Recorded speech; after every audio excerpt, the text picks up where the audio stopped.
Hello, start हो गया।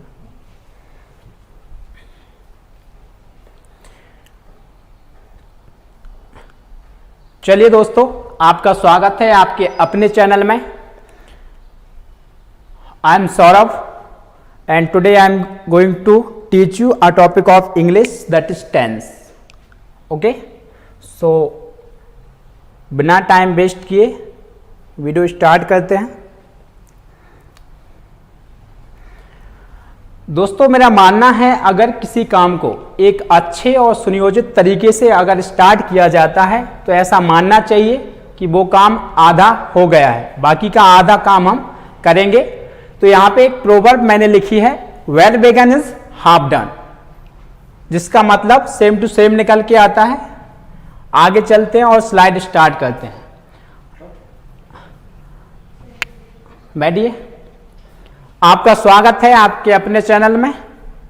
बिना टाइम वेस्ट किए और आगे बढ़ते हैं। तो आज का हमारा टॉपिक है tense. Please sit down. Okay दोस्तों, टेंस को हम 3 टाइप्स में डिवाइड करते हैं। नंबर 1 प्रेजेंट, नंबर 2 पास्ट और नंबर 3 फ्यूचर। तीनों टेंस में हम 4 टेंस पढ़ेंगे। पहला इंडेफिनिट, दूसरा कंटिन्यूअस, तीसरा परफेक्ट और चौथा परफेक्ट कंटिन्यूअस। इस तरीके से टोटल 3 टाइप्स में हम 4 टेंस पढ़ेंगे। मतलब हमारे टोटल 12 टेंस हो जाते हैं और सभी 12 टेंस में हम 5 सेंटेंस पढ़ेंगे। Number 1 affirmative, number 2 negative, number 3 interrogative, चौथा इंटेरोगेटिव नेगेटिव और 5वां डबल इंटेरोगेटिव। इस तरीके से एक सेंटेंस को हम लगभग 12 पंचे 60 प्रकार से लिखेंगे। ओके,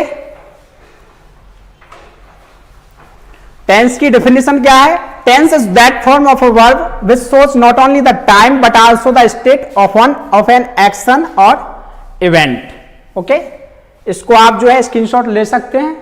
आगे बढ़ते हैं। तो दोस्तों, टेंस में पहला जो हमारा टेंस होगा वो होगा प्रेजेंट इंडेफिनिट टेंस।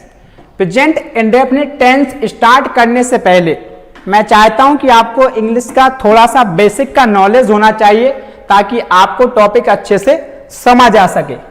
तो सबसे पहले मैं बात करता हूं इंग्लिश की। तो इंग्लिश को देखते ही मेरे माइंड में एक क्वेश्चन आता है, व्हाट इज इंग्लिश? इंग्लिश आखिर है क्या? तो क्या है दोस्तों, English is not a subject, it is a language. English एक सब्जेक्ट नहीं है बल्कि एक भाषा है और किसी भी भाषा को रूल्स में बांध के हम कंप्लीट नहीं कर सकते। इसके लिए अंडरस्टैंडिंग की बहुत ही ज्यादा जरूरत होती है। ओके, तो अंडरस्टैंडिंग कैसे डेवलप होगी? इसके लिए आपको 3 काम करने पड़ेंगे। क्या? रीडिंग, नंबर 2 रीडिंग और नंबर 3 रीडिंग। जब आप रीडिंग करेंगे तभी आपकी इंग्लिश जो है बेटर हो पाएगी। तो इंग्लिश की अगर हम बात करें तो इंग्लिश क्या है? एक लैंग्वेज है। किसी भी लैंग्वेज की अगर मैं बात करूं तो लैंग्वेज जो है वह साउंड से मिलकर बनी होती है। किससे मिलकर बनी होती है? साउंड से। लेकिन साउंड जो है मीनिंगफुल होना चाहिए। ऐसा नहीं कि आपने कुछ भी बोल दिया और हो गया। साउंड आपका कैसा होना चाहिए? मीनिंगफुल, मतलब जिसका कुछ ना कुछ मतलब निकले। ठीक है, दुनिया की कोई भी भाषा हो, चाहे हिंदी हो, अंग्रेजी हो, तमिल हो, बंगाली हो, कोई सी भी हो, सभी लैंग्वेज जो है साउंड से मिलके ही बनी होती हैं। और ऐसे ही हमारी इंग्लिश है जिसको हम साउंड से मिलके बनी हुई है। साउंड हमारा मीनिंगफुल, मतलब जिसका कोई अर्थ निकले। ऐसा नहीं है कि आ ऊ ई कुछ भी बोल दिया। और तो आगे हम बात करें इंग्लिश में।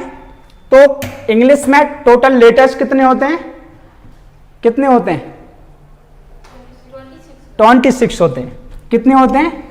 26 लेटर्स होते हैं, जिसमें हम 2 टाइप्स पढ़ते हैं। एक तो स्मॉल लेटर होते हैं और दूसरे कैपिटल होते हैं। ओके, अब इन लेटर्स को मैं 3 टाइप्स में डिवाइड करता हूं। पहला जो होगा वो होंगे हमारे वोवल्स। क्या होंगे? वोवल्स। दूसरा होंगे सेमी वोवल्स और तीसरे होंगे कॉन्सोनेंट्स।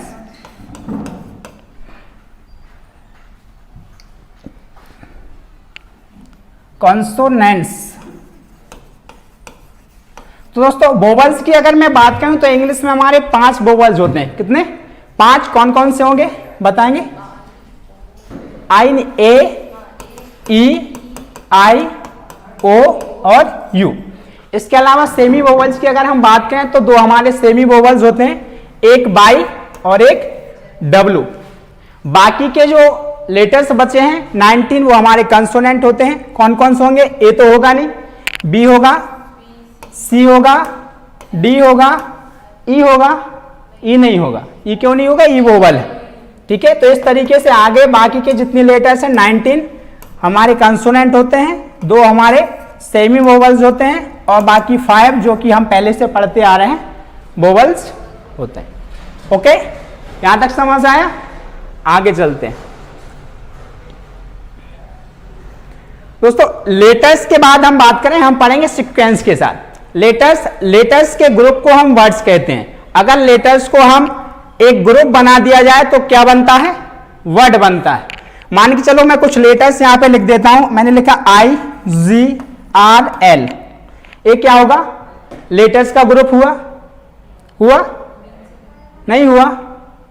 एक लेटर आई है, दूसरा जी है, तीसरा आर है, चौथा क्या है? एल है। ये लेटर्स का ग्रुप हुआ।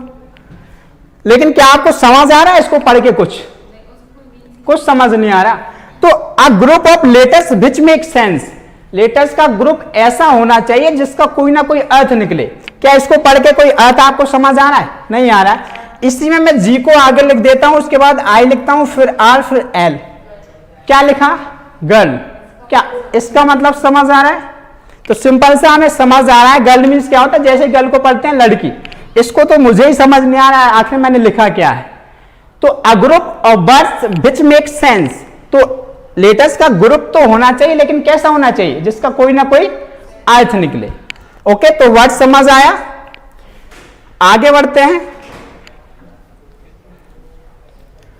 दोस्तों। छोटी क्लास से ही हम पढ़ते आ रहे हैं क्या? Noun, pronoun, adjective, adverb, verb, preposition, conjunction और इंटरजेक्शन। तो ये क्या होते हैं? टाइप्स होते हैं वर्ड्स के।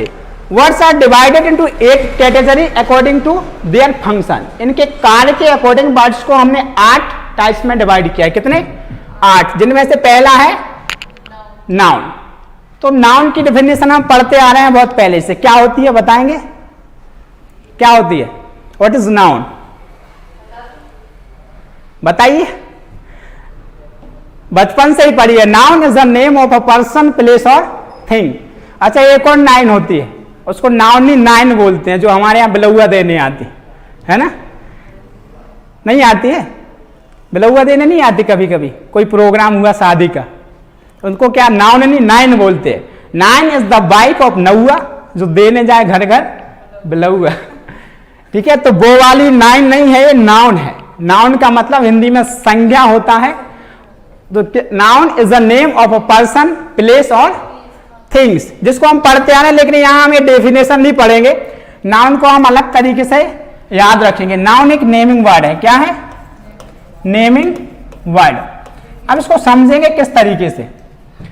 तो सिंपली समझना इतना है कि दुनिया में जितनी भी चीजें हैं, जितने भी व्यक्ति हैं, जिसका अस्तित्व इस दुनिया में है, उसका कोई ना कोई नाम है, और जिसका कोई ना कोई नाम है वो नाउन है। मेरा नाम सौरभ, एक नाउन है। चेयर एक नाउन है। आपका नाम शिवा, एक नाउन है। मतलब दुनिया में जितनी भी चीजें हैं जिसका कोई अस्तित्व है, वो क्या है? जिसका नाम है वो नाउन है। ठीक है, सिंपल सा हमें याद रखना है। कोई पूछे व्हाट इज नाउन, आप बता सकते हो noun is the naming word. इससे आगे कुछ नहीं। ओके, आगे बढ़ते हैं हम। प्रोनाउन। दोस्तों प्रोनाउन क्या है? प्रोनाउन एक रिप्लेसिंग वर्ड है। क्या है? Replacing word. Replacing word. इसकी आवश्यकता हमें कब महसूस हुई? इसकी आवश्यकता हमें कब महसूस हुई? मान के चलो मैं एक सेंटेंस हिंदी में बोलता हूं। मैंने कहा रवि यहां आया, फिर बोला रवि ने खाना खाया, फिर बोला रवि सो गया। तो ये जो रवि रवि हम बार बार करें, नाउन का रिपीटेशन हो रहा है। इस रिपीटेशन को रोकने के लिए हमने प्रोनाउन का यूज करते हैं। जैसे हम बोलेंगे रवि यहां आया, उसने खाना खाया और वह सो गया। तो इसी तरीके से नाउन क्या रिपीटेशन रोकने के लिए हम प्रोनाउन का यूज करते हैं, जिनको हम क्या बोलते हैं, रिप्लेसिंग वर्ड। ये प्रोनाउन दोस्तों कौन कौन से होते हैं वो आप याद रखना, मैं यहां लिखे देता हूं। I, we, you, he, she, it और दे। ये जो जितने इनको आप याद रखिएगा, बाकी इनके बारे में जब हम प्रोनाउन का चैप्टर स्टार्ट करेंगे तो इसके बारे में पढ़ेंगे। ओके, समझ आया?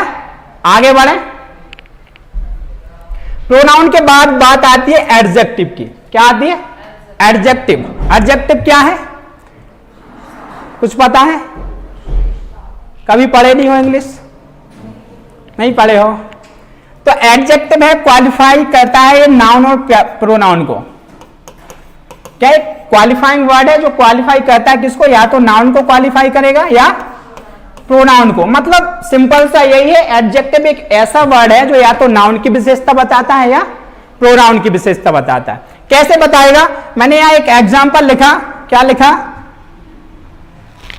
एक मिनट, यहां पे एक एग्जांपल मैंने लिखा, मिट नहीं रहा, चलिए मैंने लिखा राम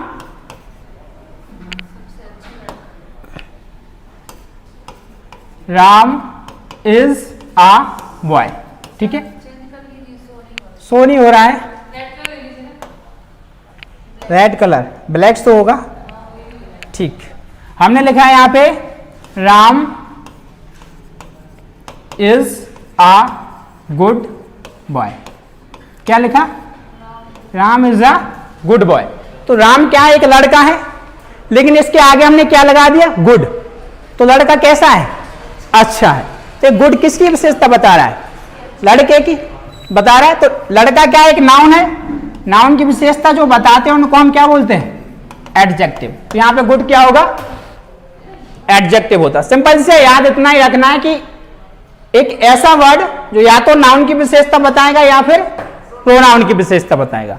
ठीक है, बाकी जब एडजेक्टिव का चैप्टर पढ़ेंगे तो इसके बारे में डिटेल में पढ़ेंगे। अभी मैं आपको केवल बेसिक सी जानकारी दे रहा हूं ताकि आपको इनके बारे में पता चल सके कि आखिर जो 8 वर्ड का हम यूज आगे जो भी चैप्टर पढ़ेंगे हर चैप्टर में यूज होने वाले हैं, ये है क्या पता चल सके इसके लिए। नेक्स्ट है हमारा एडवर्ब। ठीक है, एडवर्ब क्या होता है? ये भी एक क्वालिफाइंग वर्ड है, लेकिन ये किसको क्वालिफाई करता है? वर्ब को। किसे? वर्ब को।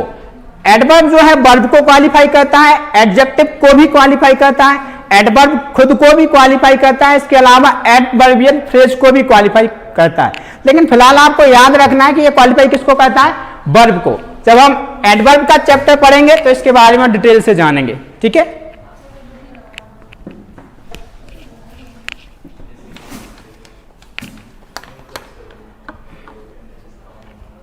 समझ आ रहा है?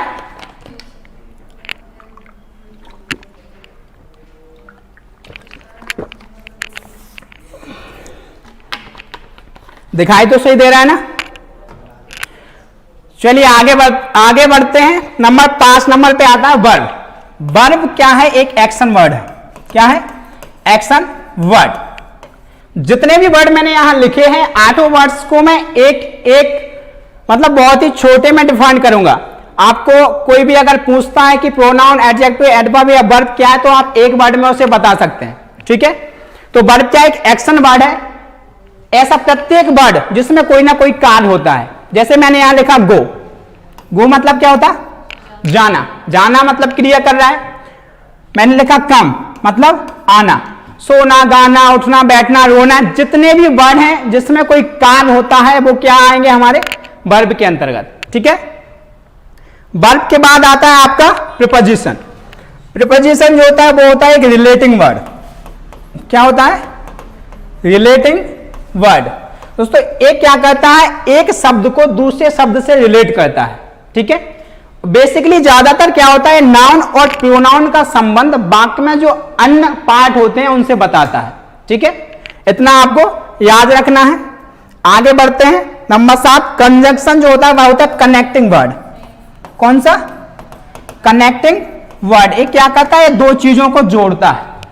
आप कनेक्टिंग वर्ड मतलब दो चीजों को जोड़ता है। दो चीजें आपकी नाउन भी हो सकती हैं, प्रोनाउन भी हो सकती हैं, या फिर आपका वर्ड भी हो सकते हैं, सेंटेंसेस भी हो सकते हैं, तो फ्रेजेस भी हो सकते हैं। कंजक्शन का जो कार्य है वो कनेक्ट करना है दो वर्डों को, दो वर्ड आपके कुछ भी हो सकते हैं। ठीक है, आपको सिंपली अभी याद रखना है कि कंजक्शन क्या है, कनेक्टिंग वर्ड्स। जैसे कि एग्जाम्पल के रूप में आप देखेंगे, मैंने यहां पे लिखा राम एंड श्याम, तो ये दो नाम मैंने लिए हैं, दो नामों को कौन जोड़ रहा है, एंड जोड़ रहा है, तो एंड यहां पे क्या होगा, कंजंक्शन होगा। समझ आया? आगे बढ़ते हैं, लास्ट है अपना इंटरजेक्शन। क्या है इंटरजेक्शन? तो दोस्तों इंटरजेक्शन होता है सडन फीलिंग एक्सप्रेसिंग वर्ड। क्या होता है? Sudden feeling expressing word. Sudden feeling expressing word से आप क्या समझे? मतलब ऐसे वर्ड जो अचानक मुंह से निकले, है ना। जैसे आप मैं यहां खड़ा हुआ हूं, गलती से कोई नुकीली चीज आके मेरे पैर पे गिरे, तो मैं क्या बोलूं, ओह, है ना, बोलते ओह आ। जैसे मैच जीत जाते हैं तो कभी आपने अगर देखा हो, वहां बोलता hurray we won the match, बोलते हैं। इस तरीके से जितने भी सडन फीलिंग एक्सप्रेसिंग वर्ड है जो अचानक निकलते हैं वो इंटरजेक्शन के अंतर्गत आते हैं। ठीक है, जैसे मान के चलो बगल से ट्रक निकल जाए आपके, तो क्या बोलोगे, बाप रे। जब छोटी मोटी दुर्घटना अगर होने वाली होती है तो मां का नाम निकलता है, और ट्रक जैसी चीज निकल जाए तो पापा का नाम ही आता है, बाप रे। अब बाप रे को इंग्लिश में क्या बोलेंगे मुझे नहीं पता, अगर आप किसी को पता है तो जरूर कमेंट कीजिएगा। हाँ हाँ, एग्जाम्पल, ठीक है, एडवर्ब का एक एग्जाम्पल मैंने लिखा, यहां पे देखिए जगह शायद कम है, यहां पे मैंने लिखा राम रन्स फास्ट। राम क्या करता है, दौड़ता है, कैसे, तेज। तो यहां पे राम दौड़ता है, रन मतलब क्या होता है, दौड़ना, रन क्या है, दौड़ना मतलब एक क्रिया हुई, लेकिन कैसे दौड़ता है, फास्ट मतलब तेज। तो किसकी विशेषता बता रहा है, दौड़ने की बता रहा है ना, कैसे दौड़ता है, तेज। तो यहां पे फास्ट क्या हो जाएगा, एडवर्ब हो जाए। समझ आया? तो यहां पे फास्ट क्या होगा आपका, एडवर्ब। कोई क्वेश्चन यहां 8 पार्ट्स में से अगर हो तो बताइए, बाकी आप स्क्रीनशॉट ले सकते हैं इसका। ठीक है, और इस तरीके से सीक्वेंस के साथ हम पढ़ते चलेंगे आगे। ठीक है, बढ़े, कोई क्वेश्चन नहीं, एनी डाउट? ठीक, आगे बढ़ते हैं दोस्तों। प्रोनाउन के बारे में मैंने आपको बता दिया, लेकिन प्रोनाउन को हम 3 पर्सन में डिवाइड करते हैं। कितने? फर्स्ट पर्सन, सेकंड पर्सन और थर्ड पर्सन। एकदम बेसिक जानकारी मैं आपको बता रहा हूं, किसी भी कॉम्पिटिटिव लेवल के एग्जाम की आप प्रिपरेशन कर रहे हो, चाहे वो एसएससी सीएचएसएल का हो, एमटीएस का हो, सीजीएल का हो, या कोई भी स्टेट लेवल का एग्जाम हो, हर एग्जाम में आपको ये जानकारी महत्वपूर्ण होने वाली है। छोटे से एग्जाम से लेकर बड़े बड़े एग्जाम की आप प्रिपरेशन कर रहे हैं, इंग्लिश का बेसिक है, आपको इसकी जानकारी होनी जरूरी है। अगर इसकी जानकारी नहीं है तो कोई सा भी टॉपिक इंग्लिश का मैं उठा लूं, आपको कुछ समझ आने वाला नहीं है। मैंने चैप्टर यहाँ टेंस स्टार्ट किया था, लेकिन मैं आपको प्रोनाउन में पढ़ाने जा रहा हूं। ये छोटी सी जानकारी है, ये मैं अभी बता दे रहा हूं, तो आगे चल के टेंस में आप मुझे डिस्टर्ब नहीं करोगे। नहीं तो मैं वहां बोलता प्रोनाउन, आप बोलते सर व्हाट इज प्रोनाउन, है ना। लेकिन अभी सारी जानकारी बता दी है, आगे आपको सब समझ आ जाएगा। तो इनको 3 टाइप्स में हम डिवाइड करते हैं। आई और बी जो होते हैं हमारे फर्स्ट पर्सन होते हैं। फर्स्ट पर्सन कौन होता है, स्पीकर, यानी कि वक्ता, बोलने वाला। जैसे अभी मैं बोल रहा हूं, आप लोग सुन रहे हो, तो मैं कौन हूं, फर्स्ट पर्सन, और आप कौन है, सेकंड पर्सन। ठीक है, बाकी थर्ड पर्सन कौन होता है, जिसके बारे में हम बात कर रहे हैं। ठीक है, तो यहाँ पे आई और बी हमारे फर्स्ट पर्सन है, केवल यू ही होता है जो सेकंड पर्सन है, और बाकी ही सी इट और किसी का भी नाम, ये हमारे थर्ड पर्सन के अंतर्गत आते हैं। इतना समझ आया? इसके अलावा एक चीज और आपको समझना है, वो है कि कौन सा पर्सन हमारा सिंगुलर है और कौन सा प्लूरल है। तो यहां पे आप देखेंगे आई कैसा है, हमारा सिंगुलर। ठीक है, और सिंगुलर कौन सा है इसमें, सॉरी, आई हमारा कैसा है, सिंगुलर है। इसके अलावा आई, ही, सी, इट, ये हमारे सिंगुलर के अंतर्गत आएंगे। ठीक है, क्या होंगे? सिंगुलर। अगर कोई एक नाम है तो वो भी सिंगुलर के अंतर्गत आएगा, एक से अधिक नाम होंगे तो प्लूरल। सिंगुलर का मतलब एक वचन, प्लूरल का मतलब बहुवचन। इसके बाद प्लूरल में आपके आएंगे वी और दे। ठीक है, ये होंगे आपके प्लूरल। इसके अलावा यू की अगर मैं बात करूं तो ये सिंगुलर भी होता है और प्लूरल भी होता है। ठीक है, किस तरीके से होगा आगे हम पढ़ेंगे, सब समझ आ जाएगा। ठीक है, नाम की अगर हम बात करें, अगर एक नाम है तो सिंगुलर होगा, एक से अधिक नाम है तो प्लूरल होगा। आगे बढ़ते हैं, केस। ठीक है, एक चीज और बेसिक में है जो केस आपको कोई भी चैप्टर हो हर जगह काम आने वाला है। क्योंकि केस के बारे में यहां कुछ नहीं, स्लाइड नहीं है, इसको मैं मैन्युअली आपको बताने वाला हूं। तो केस में क्या करते हैं, हमारे केस को हम सब्जेक्टिव केस होता है एक तो हमारा, ठीक है, जिसको हम नॉमिनेटिव केस भी कहते हैं। क्या कहते हैं? Nominative case. दूसरा होता है हमारा ऑब्जेक्टिव केस। कौन सा? Objective case. तीसरा होता है पसेसिव केस। कौन सा? पसेसिव केस में हम दो चीजें पढ़ेंगे, एक तो पसेसिव प्रोनाउन पढ़ेंगे, एक पसेसिव एडजेक्टिव।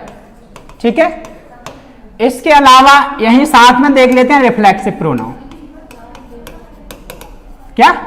Reflexive pronoun. देखिए सब्जेक्टिव केस की अगर मैं बात करूं, प्रोनाउन की हम बात कर रहे हैं। प्रोनाउन कौन कौन से होते हैं? आई होता है, बी होता है, यू होता है, ही, सी और इट। इसके अलावा कौन सा है? दे। ओके, अब इसके आई का ऑब्जेक्टिव केस क्या होगा? मी हो जाएगा। बी का ऑब्जेक्टिव केस क्या होगा? अस हो जाएगा। यू का आपका सेम टू सेम यू ही होता है। ही का क्या हो जाएगा? हिम। सी का हर। इट का सेम इट होता है और दे का हो जाएगा देम। ओके, इतना समझ आया? आगे चलते हैं। अब पसेसिव केस में अगर हम बात करें तो इसको दो पार्ट्स में डिवाइड करते हैं। एक तो हमारा पसेसिव प्रोनाउन होता है, दूसरा पसेसिव एडजेक्टिव होता है। ठीक है, पसेसिव एडजेक्टिव क्या होते हैं वो देखेंगे। आई का पसेसिव एडजेक्टिव होगा माई। ठीक है, बी का पसेसिव एडजेक्टिव होगा आवर। यू का पसेसिव एडजेक्टिव होगा योर। ही का पसेसिव एडजेक्टिव होगा his.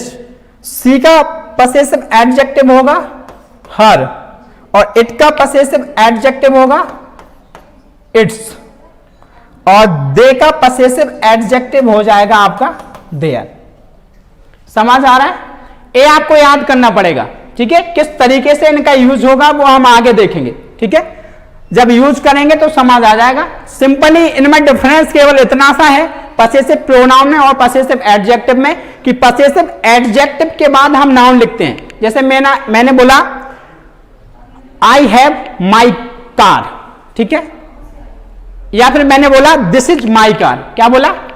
This is my car. तो जब भी आपका पसेसिव एडजेक्टिव आएगा तो उसके बाद नाउन आना तय है।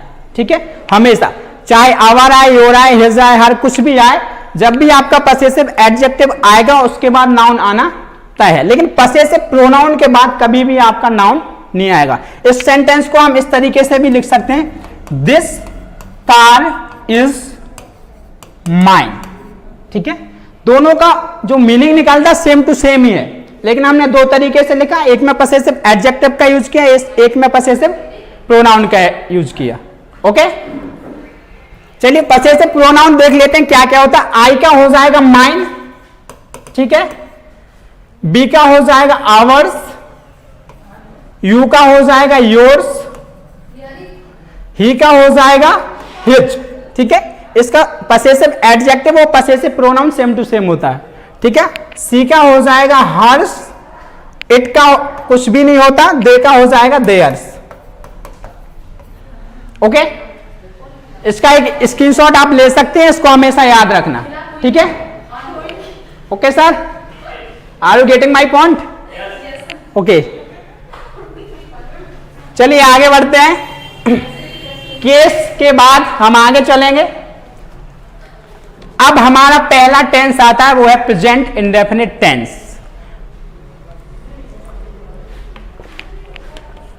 बेसिक समझ आया? चलिए देखते हैं। अच्छा लगा? मजा आ रहा है पढ़ने में? तेज बोलिए, आवाज आए। Okay, thank you. चलिए, पहला टेंस है हमारा प्रेजेंट इंडेफिनिट टेंस। कौन सा? Present indefinite tense. तो दोस्तों सबसे पहले हम देखेंगे किसी भी टेंस को हम कैसे पहचानेंगे कि ये टेंस कौन सा है। ठीक है, तो प्रेजेंट इंडेफिनिट टेंस की पहचान है कि वाक्य के अंत में ता है, ती है, ते है इत्यादि शब्द आते हैं, जो कि हम बचपन से ही पढ़ते चले आ रहे हैं। जी सर, बताइए। जैसे मुझे केला पसंद है, आपको केला पसंद है और मुझे से कैसे पहचानेंगे कि ये कौन सा टेंस है? क्या? अगले महीने प्रधानमंत्री अमेरिका जा रहे हैं जी या जाएंगे, जी जी तो ये भी तो प्रेजेंट इंडेफिनिट में ही आएगा। जी बिल्कुल आता है। तो उसको कैसे पहचानेंगे? इसके लिए आपको मेरी क्लासेस ज्वाइन करनी पड़ेंगी। आप क्लास, आपने कहा ना पहचान कैसे करें? हाँ पहचान हो, आप मेरी क्लास लेते रहेंगे, ये बिल्कुल आप पहचान जाएंगे कि ये वाले जो सेंटेंस हैं, एक एडवांस लेवल है, अभी मैं बेसिक पढ़ा रहा हूं। आपका कोई क्वेश्चन? नहीं क्वेश्चन? मैं कह रहा हूं जी जैसे हमारे सर, मेरे दो मित्र हैं, जी बताइए। राजा सर।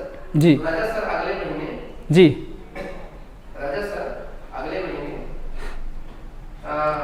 दिल्ली जाएंगे, जी तो इसका क्या कैसे सेंटेंस ट्रांसलेट कैसे करेंगे? रजत सर अगले महीने दिल्ली जाएंगे। मैं इसी स्लाइड में आगे पढ़ाने वाला हूं, क्लास कंटिन्यू है, देखते रहिए। ठीक है? अरे सर, अगर आपको ही, अभी मैं ऑनलाइन क्लास ले रहा हूं और जानना है मैनुअली मैं आपको पर्सनली बता दूंगा, बट और भी अगर जानना है तो स्लाइड में आगे यही चीज आने वाली है, क्योंकि प्रेजेंट इंडेफिनिट का टेंस आप बोल रहे हैं और वही मैं पढ़ा रहा हूं। ओके, चलिए कंटिन्यू करते हैं। कोई भी टेंस अगर हिंदी में लिखा है उसको हम सेंटेंस के लास्ट में देखते हैं, तो अगर ता है, ती है, ते है इत्यादि शब्द आपको मिलते हैं, आप समझ जाएंगे प्रेजेंट इंडेफिनिट का टेंस। ठीक है, आगे बढ़ते हैं। इसका स्ट्रक्चर क्या होता है? सब्जेक्ट होता है, सब्जेक्ट के बाद वर्ब आती है, वर्ब के साथ हम इसमें एस या ईएस का यूज करते हैं, उसके बाद क्या आता है? ऑब्जेक्ट होता है। इसी के अकॉर्डिंग हम सेंटेंस बनाएंगे। आगे चलते हैं। हेल्पिंग वर्ब इसमें होती है डू और डज। ठीक है, लेकिन डू और डज का यूज प्रेजेंट इंडेफिनिट के अफर्मेटिव सेंटेंस में नहीं किया जाता है, बाकी के सेंटेंस में हम इसका यूज करते हैं, याद रखना।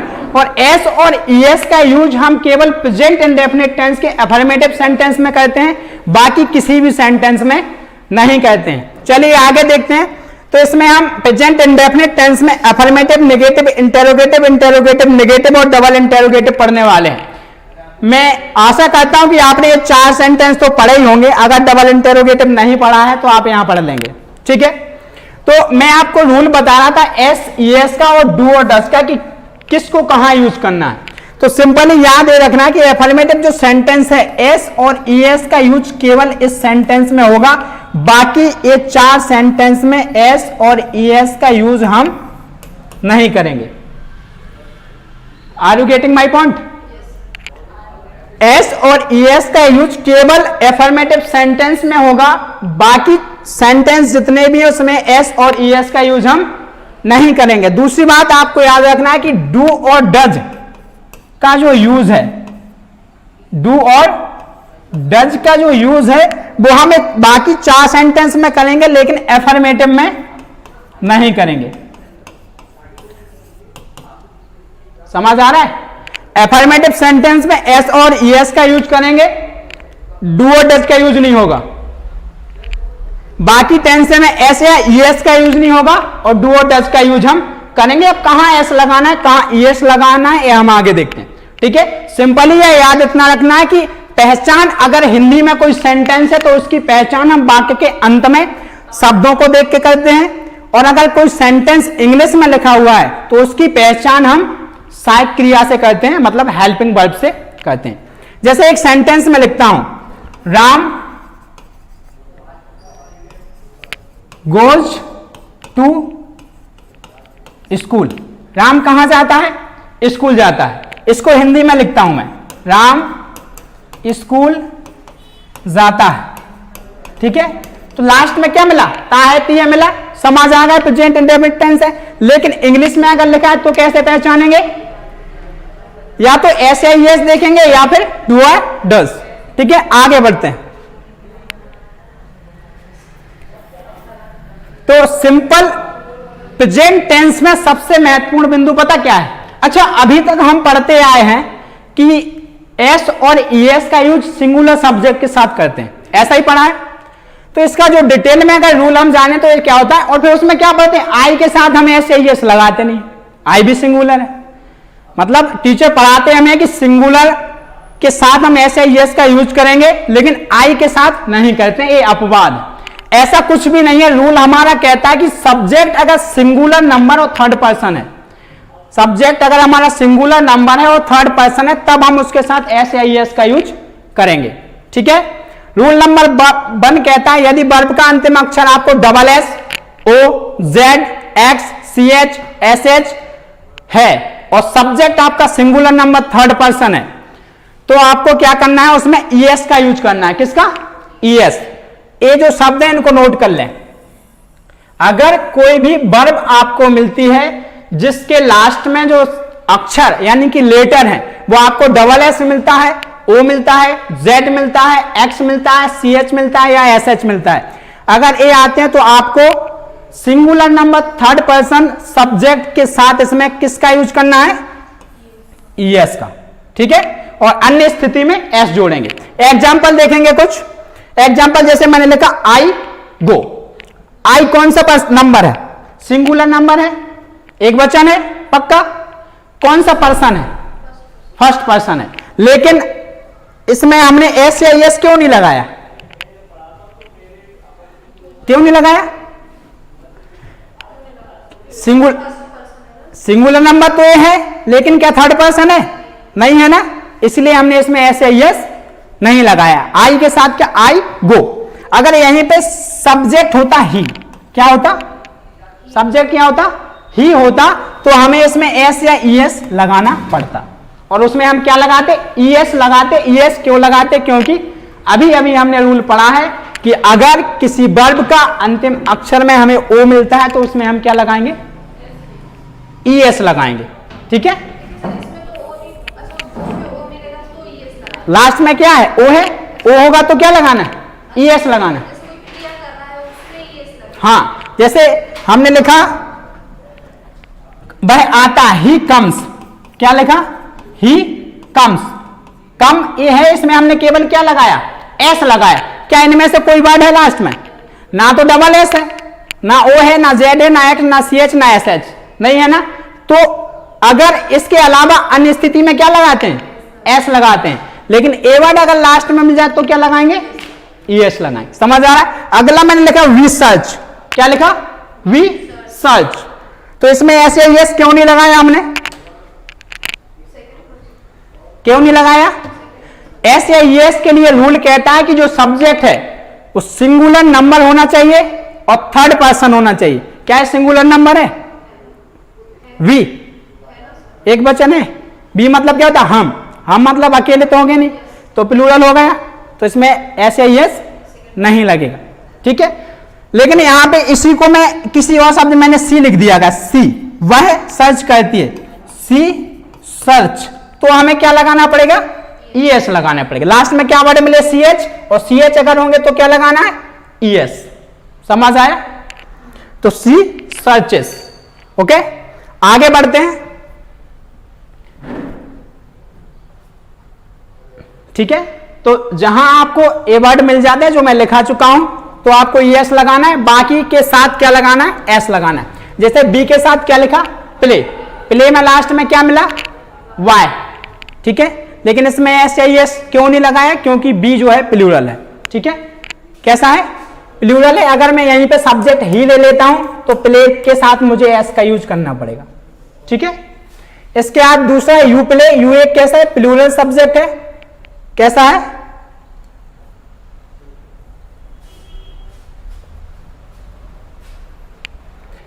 यू एक प्लूरल सब्जेक्ट है। ओके।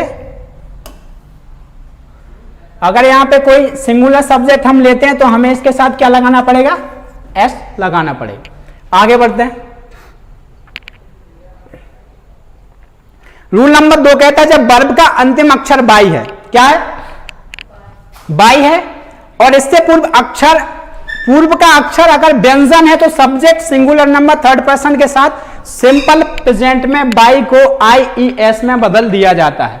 ठीक है, अगर किसी वर्ब का, मान के चलो एक वर्ब है प्ले, PLAY, प्ले, ठीक है, और इसका अंतिम अक्षर वाई है, इससे पूर्व का जो अक्षर है, ए वाला अक्षर, वाई से पूर्व का अक्षर क्या है, आपका कंसोनेंट है, तो सब्जेक्ट अगर आपका सिंगुलर नंबर और थर्ड पर्सन है तो सिंपल प्रेजेंट में बाई को बदल के हम क्या लगाएंगे, IES का यूज करेंगे। एग्जांपल देखेंगे, जैसे यहां पे लिखा दे फ्लाई काइट्स, क्या लिखा, दे फ्लाई काइट्स, दे हमारा कैसा प्लूरल सब्जेक्ट है, प्लूरल सब्जेक्ट के साथ हम SIS का यूज नहीं करेंगे। यहीं पे अगर मैं सब्जेक्ट सिंगुलर कर देता हूं, मैंने लिखा Rahul fly kite, Rahul fly kites, तो यहां पे दोस्तों फ्लाई काइट्स गलत हो जाएगा, सिंगुलर सब्जेक्ट है, तो हमें क्या करना पड़ेगा, SIS का यूज करेंगे, तो बाई को हटा के हम क्या लिखेंगे, FLIES फ्लाइज। ठीक है, अगला है गर्ल्स क्राई, गर्ल्स यहां पे प्लूरल है, एक गर्ल तो है नहीं, प्लूरल सब्जेक्ट है, तो इसके साथ SIS का यूज नहीं होता, लेकिन अगर सिंगुलर गर्ल होती GIRL, गर्ल, CRY, तो बाई को बदल के IES कर देंगे। क्यों कर देंगे, क्योंकि क्राई में वाई से पहले का जो लेटर है वो एक कंसोनेंट है, ना कि वोवल। ओके, आशा करता हूं समझ आ रहा है, और अगर समझ आ रहा है तो लाइक करें, चैनल को सब्सक्राइब भी कर दें और शेयर भी कर दें। ओके, आगे बढ़ते हैं। स्लाइड काफी बड़ी है, लगता है बोर नहीं होना है, सीक्वेंस के साथ चीजें हम पढ़ते चलें, एग्जाम्पल समझेंगे। ठीक है, कितना टाइम हो गया, बिल्कुल खुद से बनाओ ना, सीखो बनाना। अच्छा मैं बना दूं, पानी देना थोड़ा पानी देना थोड़ा, अरे ये फैन ऑन कर देना।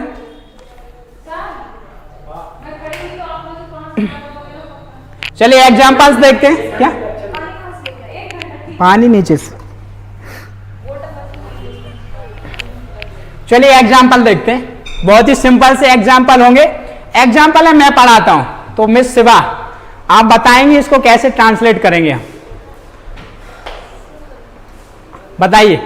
सिंपल सा सेंटेंस है, मैं पढ़ाता हूं, लास्ट में मैं ता है ती है मिल रहा है, प्रेजेंट इंडेफिनिट का टेंस है, तो समझ आ गया है ना, कैसे ट्रांसलेट करेंगे बताइए। सिंपल सा सेंटेंस है,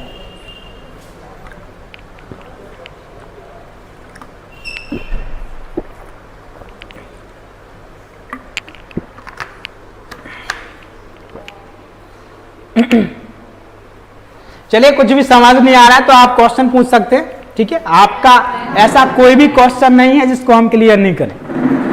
ठीक है, कोई भी डाउट अगर आता पूछ दो।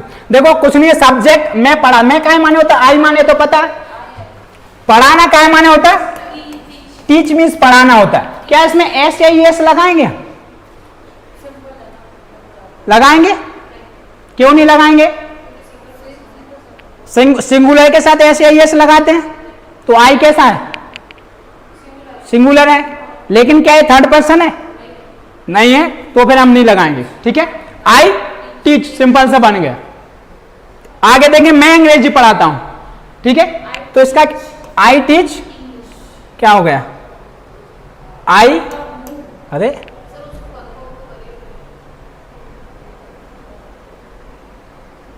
आई टीच इंग्लिश, यही बनेगा ना, बन जाएगा। आगे देखते हैं, अगला क्या है, मैं प्रतिदिन अंग्रेजी पढ़ाता हूं, मैं प्रतिदिन अंग्रेजी। अच्छा, जब भी आपको ऐसे शब्द मिले, क्या एवरीडे नहीं, डेली का यूज करेंगे। क्या, आई टीच इंग्लिश डेली। अच्छा, जब भी ये वाले वर्ड आपको मिलते हैं तो ये आपको हमेशा सेंटेंस के सबसे लास्ट में रखना है, याद रखना। ठीक है, ऐसा नहीं कि आई डेली टीच इंग्लिश, ऐसे नहीं बनाना है, हमेशा कहां रखेंगे इसको हम, सेंटेंस के सबसे लास्ट में। नेक्स्ट देखेंगे अगला, मैं प्रतिदिन सुबह अंग्रेजी पढ़ाता हूं, तो कैसे बनाएंगे? I teach English, I teach English daily. मैंने क्या कहा, ये जो वर्ड टाइमिंग वाला मिलेगा सबसे लास्ट में जाएगा। आई teach English in the morning, in the morning daily. Everyday क्यों नहीं लगा सकते? लगा दो, ठीक है, उसको भी लगा दो, वो भी गलत नहीं माना जाएगा, है ना, लेकिन सुइटेबल सब डेली, ठीक है। आगे देखते हैं। अरे अभी खत्म नहीं हुआ। मैं प्रतिदिन सुबह 8 बजे अंग्रेजी पढ़ाता हूं, है ना। सेंटेंस को हम धीरे धीरे जोड़ के इतना बड़ा करेंगे ताकि अगर कभी बड़े सेंटेंस आपको दिख जाए तो घबराना नहीं, ठीक है। हाँ देखो, आई टीच इंग्लिश, अब टाइमिंग बताना है पहले हमें, एट 8 o'clock, कितने बजे? 8 o'clock in the morning daily. बहुत बढ़िया, इन द मॉर्निंग डेली, ठीक। एक सेंटेंस और है तो जो काफी बड़ा होगा, इसमें लिखा मैं प्रतिदिन टच स्काई स्टडी पॉइंट पर सुबह 8 बजे अंग्रेजी पढ़ाता हूं। हमने एक छोटे से एक किसी संस्था का नाम है, नाम को सेम टू सेम लिखते हैं। आपका नाम क्या है? दीपिका। मैं बोलूं दीपिका को इंग्लिश में क्या कहते हैं? दीपिका कहते हैं, है ना। तो ऐसे ही कभी नाम आए तो उसको सेम टू सेम रखेंगे। इसको कैसे बनाएंगे? I teach English at Touch Sky Study Point at 8 o'clock in the morning daily, ठीक है। जगह है नहीं, इसको कर लेना सुन के, ओके। आगे बढ़ते हैं। अब हम पढ़ेंगे usages of present indefinite tense. कहां गए सर? सर जो पूछ रहे थे वो स्लाइड आ गई। चलिए ठीक है, देखते हैं। हम यूज जो प्रेजेंट इंडेफिनिट टेंस के यूज देखेंगे, कुछ यूज, जैसे कि कोई भी हैबिट हमें बतानी है, कोई भी रूटीन बताना है अपना, तो उसके लिए हम हमेशा प्रेजेंट इंडेफिनिट टेंस का ही यूज करते हैं, ठीक है। इसके लिए कुछ कीवर्ड्स हैं।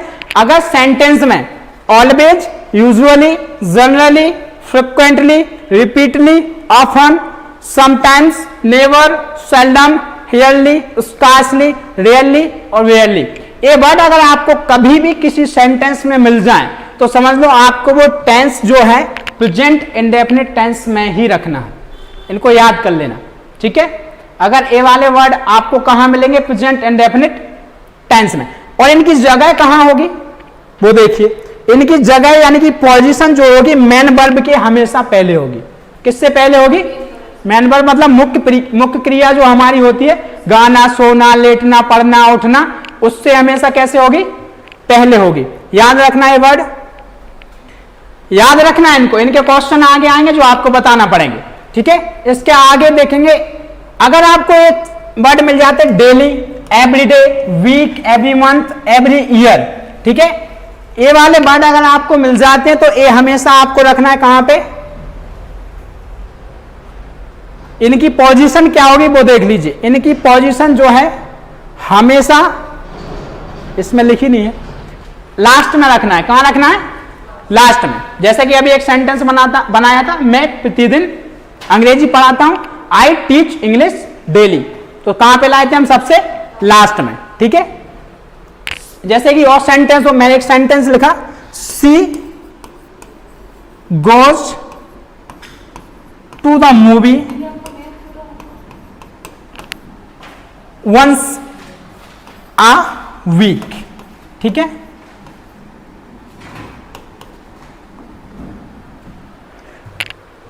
समझ आया?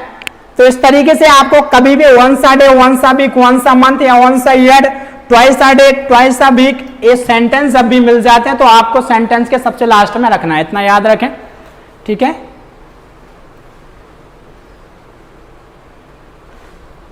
आगे बढ़ते हैं। ये सेंटेंस है, इनको करेक्ट कीजिए। जो आपको पढ़ाया है उसी में से है। बताइए, he is always telling a lie, इसमें कोई गलती नजर आ रही है? कुछ भी गलत नहीं है। मिस सिबा बताएंगे आप?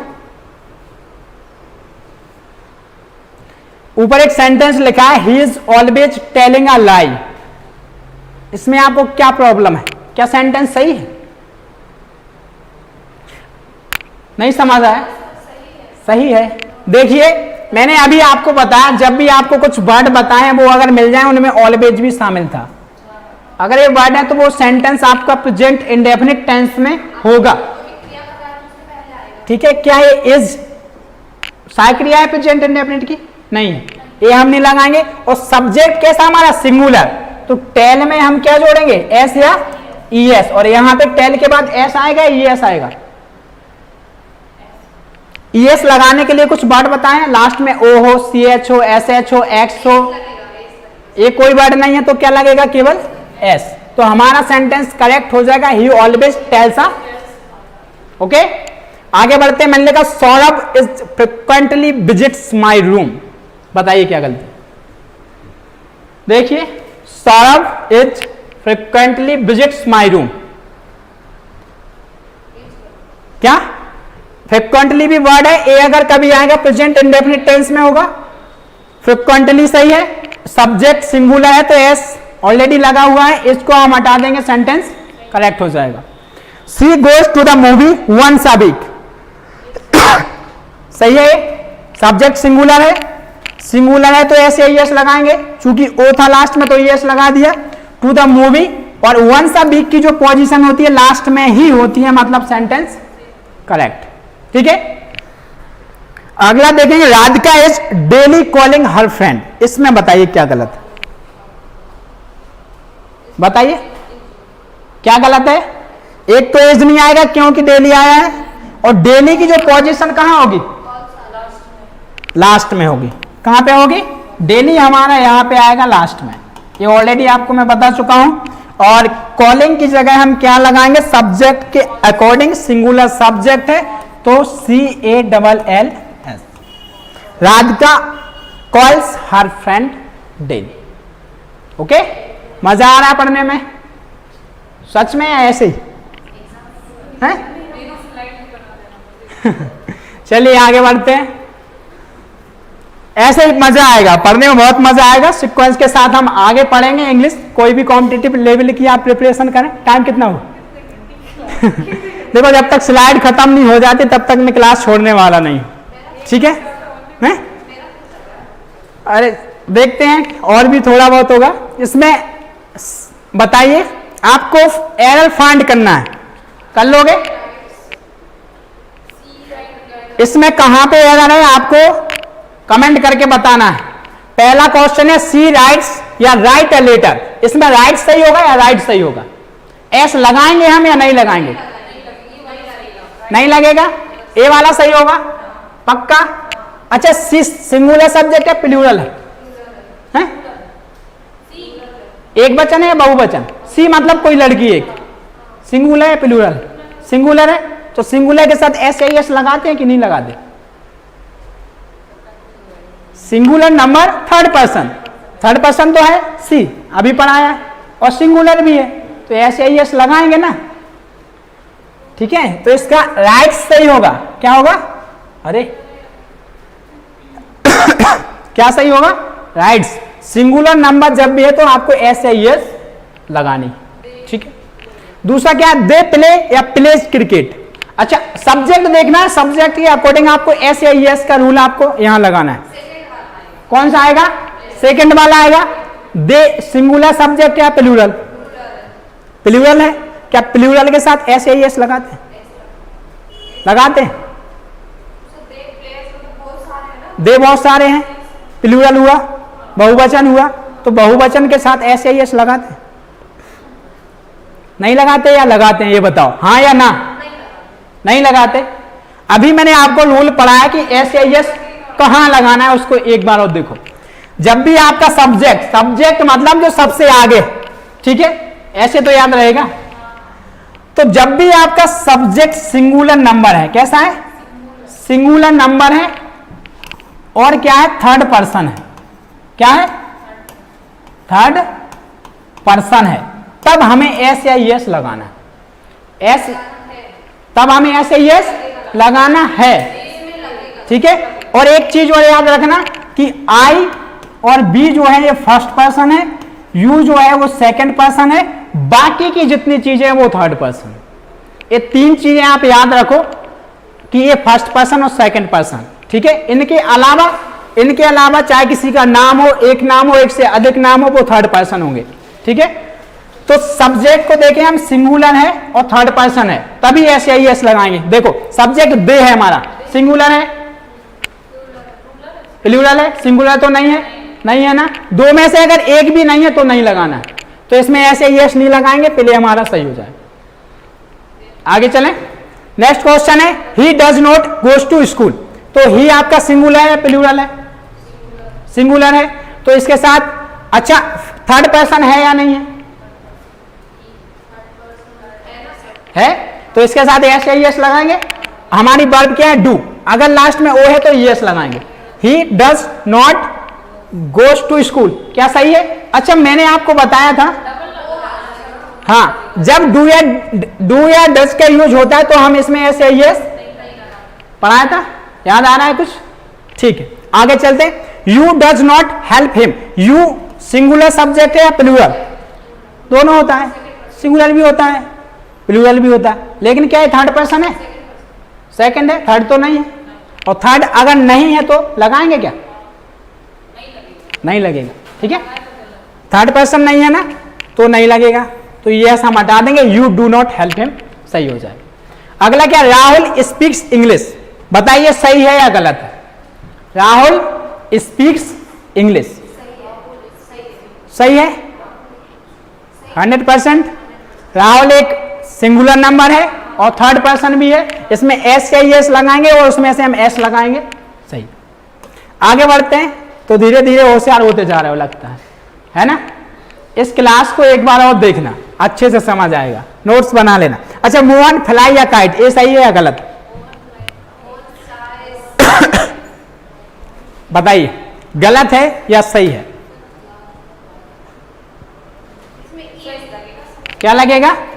अच्छा, लास्ट में अगर बाई है और उससे पहले अगर आपको व्यंजन मिलता है, अभी अभी मैंने बताया, लास्ट में बाई है उससे पहले व्यंजन अगर है तो हम बाई को हटा के आई ई एस लगाते हैं। क्या लगाते हैं?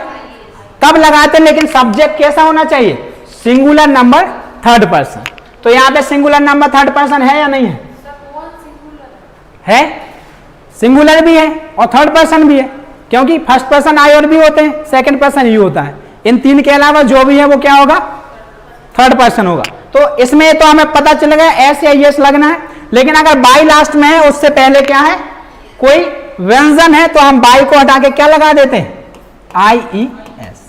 तो क्या होगा, Mohan flies a kite. Okay, अगला है she once a week goes to the movie, इसमें बताइए क्या गलती है?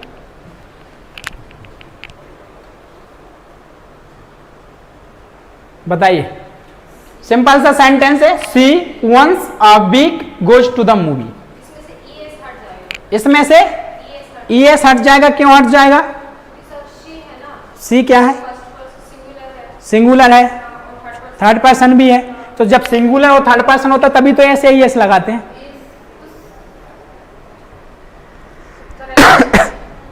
देखिए सही है, बाकी सब सही है, लेकिन क्या अभी मैंने बताया वंस आ बिग, ये जो वर्ड मिलते तो इनकी पोजीशन कहां होती है, लास्ट में होती, पढ़े हो ना अभी अभी, तो यही तो याद रखना है। तो यहां पे वंस आ बिग जो है क्या है, she goes to the movie, once a week last में पोजीशन आ जाएगी, याद रखना इस बात को। आगे चले, ठीक, ही ऑलवेज टेल अ लाई, ये बताइए क्या गलती है? ध्यान से, इसको गलत मत करना गलती से भी।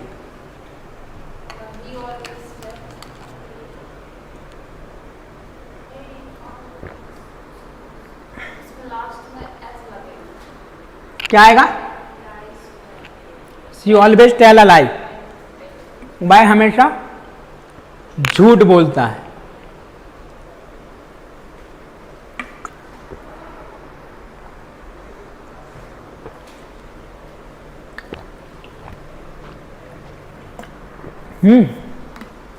समझ आ रहा है क्या है, क्या आएगा? इतना सोचना पड़ रहा है छोटे से क्वेश्चन। क्या लगेगा? किसमें किसमें? टी डबल एल, टेल में एस लगेगा। बहुत बढ़िया। जब भी सिंगुलर नंबर थर्ड पर्सन होगा एस या एस लगाएंगे वर्ब में, तो टेल में क्या लग जाएगा? एस लग जाएगा। ठीक है। अगला है Raja does not comes here seldom. इसमें क्या गलती है? अच्छा, इसमें क्या गलती है? एक तो इसकी जो पोजीशन है सेल्डम की कहां आती है? ये मैन वर्ब के पहले आता है। और एक चीज और है, जो रेयरली बेयरली वगैरह जो वर्ड लिखे थे हमने, जैसे बेयरली हुआ, रेयरली हुआ, सेल्डम हुआ, तो ये नेगेटिव वर्ड होते हैं। कौन से? नेगेटिव वर्ड होते हैं। इनके साथ हम डू नॉट या डज नॉट का यूज नहीं करते। क्या नहीं करते? ये डू नॉट और डज नॉट का यूज नहीं करते हैं। ठीक है, याद रखना है इसको। क्या याद रखना है? जैसे कि सेल्डम है, कभी कभार, मतलब नगण्य जैसी बात हो रही है, तो एक तो इसकी पोजीशन जो है वो कहां पे आएगी? मैन वर्ब से पहले आ जाएगा, तो राजा सेल्डम कम्स हियर आपका हो जाएगा। ओके, आगे चलते हैं। आगे क्या है देखते हैं।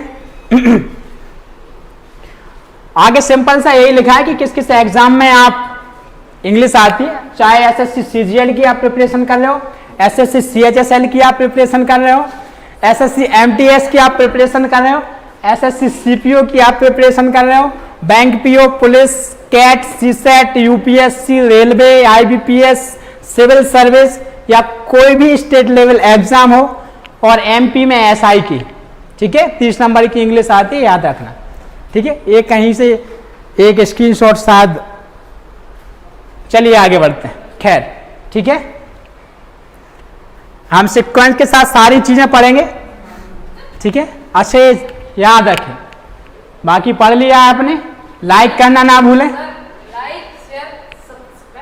लाइक करना ना भूलें, शेयर करना भी ना भूलें, और सब्सक्राइब करना तो भूलना ही मत, नहीं तो नोटिफिकेशन मिलेगी नहीं। तो मेरी कौन सी कोई दिक्कत नहीं है। ठीक है, तो आज के लिए इतना, बाकी फिर मिलेंगे। ठीक है, कल देखते हैं अब अगली क्लास कब होगी। सर कहाँ गए?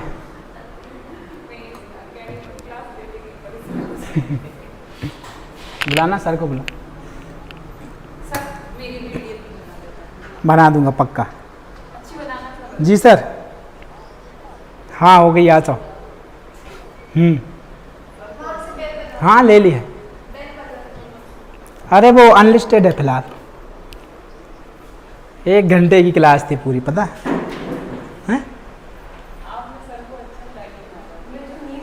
किसको? सर को? कंप्लीटेड।